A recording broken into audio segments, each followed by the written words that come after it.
हाँ जी बच्चे, तो हम क्या कर रहे थे, हम कर रहे थे एक्सरसाइज 3.3 का जो एलिमिनेशन मेथड के साथ हम क्वेश्चन सॉल्व कर रहे थे। अब हम सॉल्व करेंगे question number 4।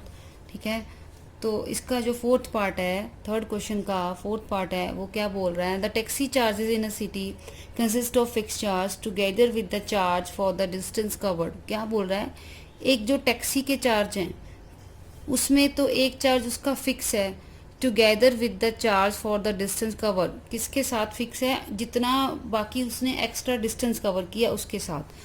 For a distance of 10 kilometre the charge page 105 rupees. अगर वो 10 किलोमीटर का डिस्टेंस कवर कर रहा है तो उसको 105 रुपीज़ पे करने पड़ेंगे, जिसमें से जो चार्ज फिक्स चार्ज उसके फिक्स हैं, भी इतने तो उसने देने ही देने हैं। ठीक है, अगर वो 15 किलोमीटर की जर्नी तय कर रहा है तो उसको 155 रुपीज़ देने पड़ेंगे, जिसमें से फिक्स चार्ज तो दोनों के लिए सेम ही है। ठीक है, तो what are the fix charge and the charge per kilometre. वो पूछ रहा है इसमें से फिक्स चार्ज कितने हैं और बाकी के डिस्टेंस के हिसाब से कितने पर किलोमीटर वो चार्ज पे कर रहा है। How much does a person have to pay for the travelling a distance 25 kilometre. उसके बाद वो पूछ रहा है इसके बाद अगर वो 25 किलोमीटर के लिए कितना चार्ज पे करेगा।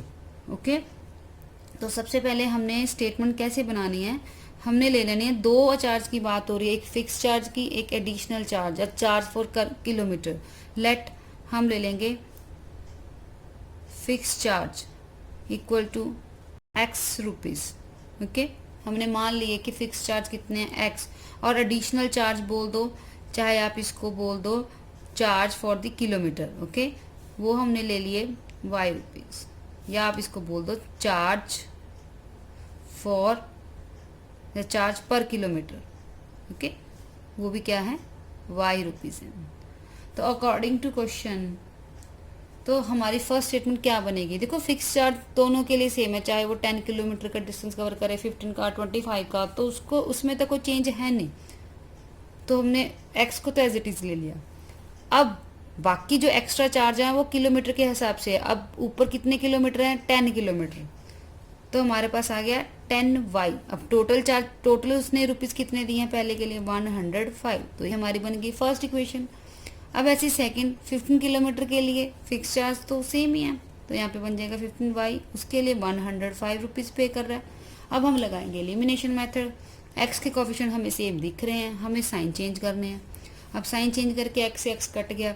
अब 10 प्लस का है, 15 माइनस का है, तो प्लस माइनस माइनस साइन किसके आ जाएंगे हमारे पास, साइन आ जाएंगे हमारे बिगर वैल्यू के। ओके, अब 155 में से हमने किसको माइनस करना है, बिकॉज 105 प्लस का है और 155 हमारा किसका है बच्चे, माइनस का है, तो इसको माइनस करके हमारे पास कितना आ जाएगा, तो ये आ जाएगा हमारे पास 50। ओके, साइन हमारे पास बिगर वैल्यू का आएगा, तो y कितना आ जाएगा हमारे पास 10, कटिंग करके हमारे पास कितना आ जाएगा, y 10 आ जाएगा। अब y को किसी एक इक्वेशन में पुट कर लेंगे, put y equal to 10 in equation first, तो क्या थी, x plus 10y equal to 105 थी। अब मैंने इसमें y की वैल्यू पुट कर दी, तो कितना आ गया, ये आ गया 105 माइनस 100। अब 105 में से हम 100 माइनस करेंगे तो रिमेनिंग क्या बचेगा, 5। ओके, हाँ जी, तो अब हमारे जो फिक्स चार्ज हमारे पास कितना आ गया है, फिक्स चार्ज हमारे पास आ गया इक्वल टू 5 रुपीज़। जो पर किलोमीटर के हिसाब से एडिशनल चार्ज आए थे वो आ गए हमारे पास, कितने आए हैं, 10 रुपीज़। ओके, तो 25 किलोमीटर के लिए पूछ रहा था, वो बोल रहा था आपने जो पेमेंट बतानी है फॉर 25 किलोमीटर, तो 25 किलोमीटर के लिए क्या आना था, x प्लस 25y। अब x की वैल्यू क्या है 5, y की वैल्यू क्या है 10, तो कितना बन जाएगा 255 रुपीज़। मीन्स अगर 25 किलोमीटर का डिस्टेंस कवर करना है तो उसके लिए हमारे पास कितने रुपीज़ आ जाएंगे, 255 रुपीज़। तो अब हमारा जो फिफ्थ पार्ट है वो है फ्रैक्शन बिकम 9/11। सबसे पहले आपको बच्चे ये पता होना चाहिए फ्रैक्शंस क्या होता है। फ्रैक्शन वो होता है जिसमें एक डिनोमिनेटर हो तो डिनोमिनेटर हो। तो सबसे पहले हम मान लेते हैं let denominator n equal to means denominator x ले लिया एंड डिनोमिनेटर हमने ले लिया y। तो हमारा जो फ्रैक्शन होगा वो क्या हो जाएगा, x divide by y, because fraction number कैसे होते हैं, जैसे 5/6, 2/3, ठीक है, एक डिनोमिनेटर एंड एक डिनोमिनेटर। अब हम क्वेश्चन पे जाते हैं, इक्वेशन कैसे बननी है। कह रहा फ्रैक्शन इक्वल टू, बिकम का मतलब बन जाएगा 9/11 कब, if 2 is added to both denominator and denominator.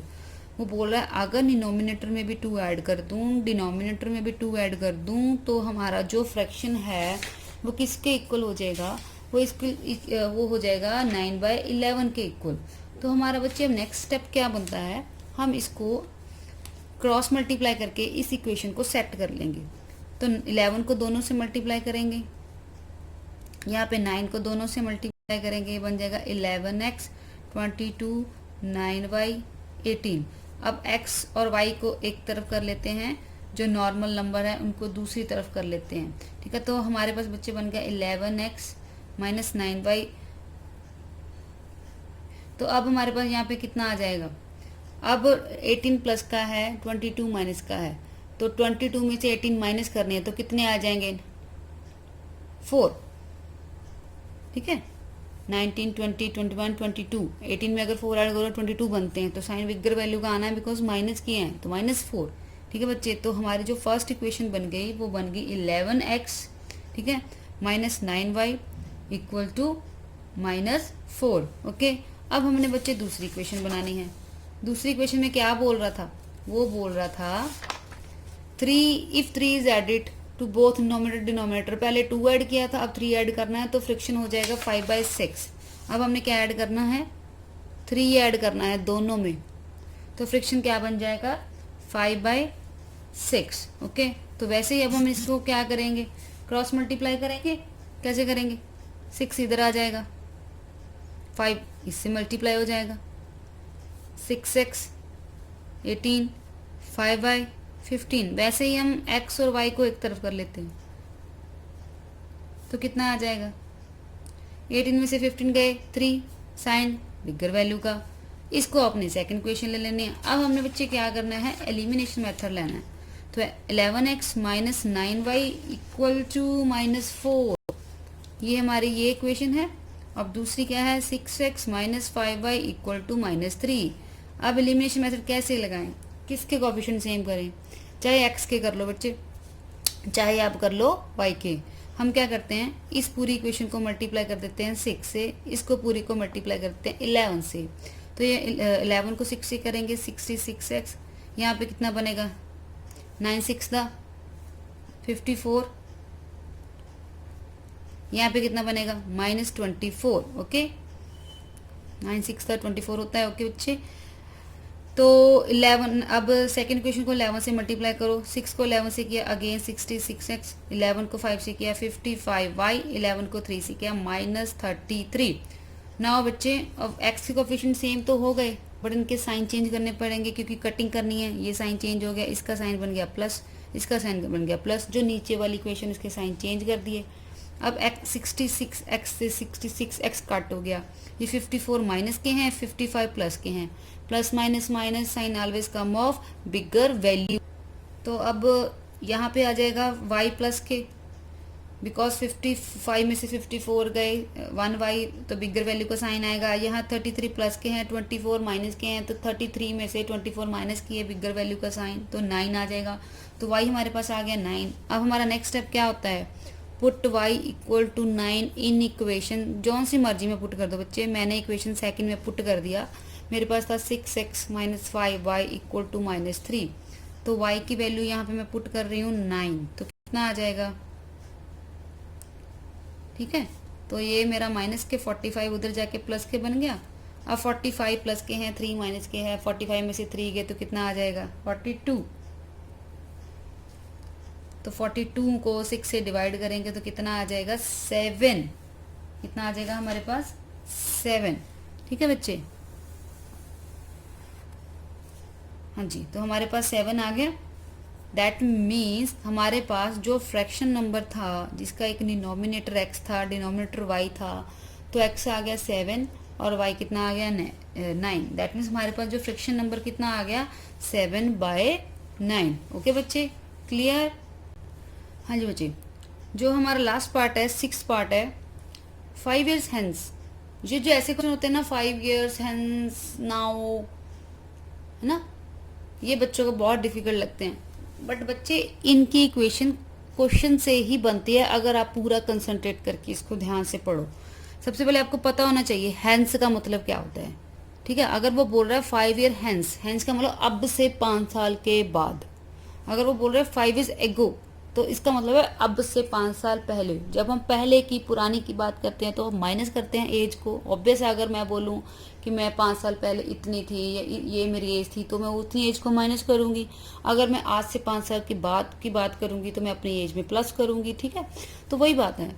5 year hence the age of Jacob will be 3 times that of son। कहता 5 साल के बाद जो जगोब की एज है वो 3 टाइम्स हो जाएगी सन की एज से। जितनी भी उसके सन की एज है उससे उसकी 3 गुना ज़्यादा हो जाएगी। दूसरी इक्वेशन बोल रहा है 5 साल पहले जो जगोब की एज थी वो उसके 7 टाइम्स हो जाएगी। तो उनकी प्रेजेंट एज क्या है? ठीक है, तो हम क्या करेंगे, लेट प्रेजेंट एज हम किसकी ले लेंगे,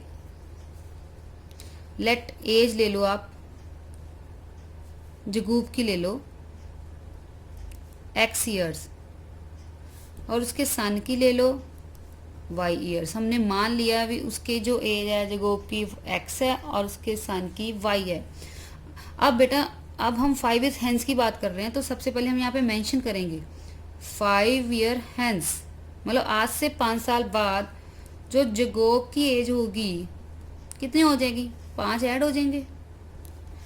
ऐसे सन की एज भी कितनी हो जाएगी, उसमें भी 5 ऐड हो जाएंगे। ऐसा तो है नहीं ना एक बंदे की 5 साल बाद एज बढ़ेगी कि दूसरे की बढ़ेगी नहीं। ऑब्वियस है, इस ब्रह्मांड में यूनिवर्स में अगर हम 5 साल के बाद बात कर रहे हैं तो सबकी एज 5 साल बढ़ेगी ना। तो वो बात है, जगोब की एज 5 साल बाद कितनी हो जाएगी x+5, तो सन की क्या हो जाएगी y+5।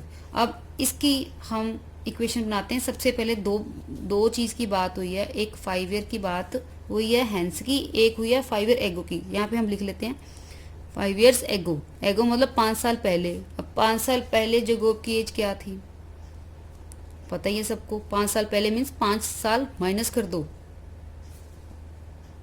ठीक है, अब उसके सन की एज क्या हो जाएगी, वो भी 5 साल माइनस कर दो क्योंकि दोनों की ही माइनस होगी। ठीक है, तो अब हम क्वेश्चन पे चलते हैं। कह रहा है 5 year hence, जो 5 साल बाद वाली एज है किसकी, जगोब की, कितनी एज है x+5, वो हो जाएगी कितनी हो जाएगी, 3 टाइम हो जाएगी सन की एज से। तो सन की एज क्या है हमारे पास 3 ब्रैकेट y+5। 5 साल बाद वाली एज जो गोब की वो अपने सन की एज से, कौन सी सन की एज से, 5 साल बाद वाली एज से 3 टाइम्स हो जाएगी। अब इसकी इक्वेशन कैसे सेट करनी है, हमने ब्रैकेट खोलनी है, सिंपली मल्टीप्लाई करना है, x और y को एक तरफ कर देना है।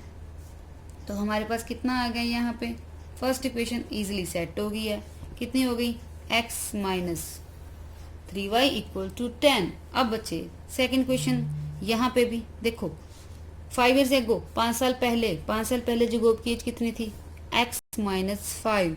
वो बोला वाज थी 7 टाइम्स, 7 टाइम किससे, उसकी सन की एज से। तो इसको भी हमने ऐसे ही ओपन करना है, तो y एक तरफ हो जाएगा। ठीक है, तो यहाँ पे बच्चे कितना बन जाएगा -30, क्योंकि plus minus minus sign always come of bigger value. तो यहाँ पे बच्चे हमारा बन गया है -30। ओके, ये हमारी बन गई सेकंड इक्वेशन। ओके, नाउ अब हमने क्या करना है, इनको सॉल्व करना है बाय एलिमिनेशन मेथड से। तो एलिमिनेशन मेथड कैसे लगाना है, तो फर्स्ट इक्वेशन क्या थी, x - 3y = 10। दूसरी क्या थी, x - 7y = -30। ओके बच्चे, x - 3y = 10 and x - 7y = -30। ठीक है, ये आपकी दूसरी इक्वेशन थी। तो अब हमने क्या करना है, इनमें एलिमिनेशन मेथड लगाना है। कैसे लगाएंगे, कोएफिशिएंट ऑलरेडी सेम है बच्चे x के।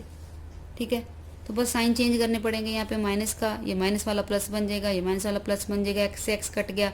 7y प्लस के हैं, 3y माइनस के हैं, प्लस माइनस माइनस, 7 में से 3 गए 4, sign always come of bigger value. ये 30 प्लस के हैं, 10 प्लस के हैं, तो कितना बन जाएगा 40। दैट मीन्स y की वैल्यू आ गई, कितनी आ गई बच्चे 10। y किसको सपोज किया था हमने, y सपोज किया था उसके सन की, मीन्स उसके सन की प्रेजेंट एज अब कितनी चल रही है 10 ईयर। तो हमने x की वैल्यू निकालनी है, किसी एक इक्वेशन में पुट कर दो, इन इक्वेशन फर्स्ट। तो जब हम इसमें पुट करेंगे कितना आ गया, तो उसकी कितनी आ गई बच्चे, इसकी आ गई 40।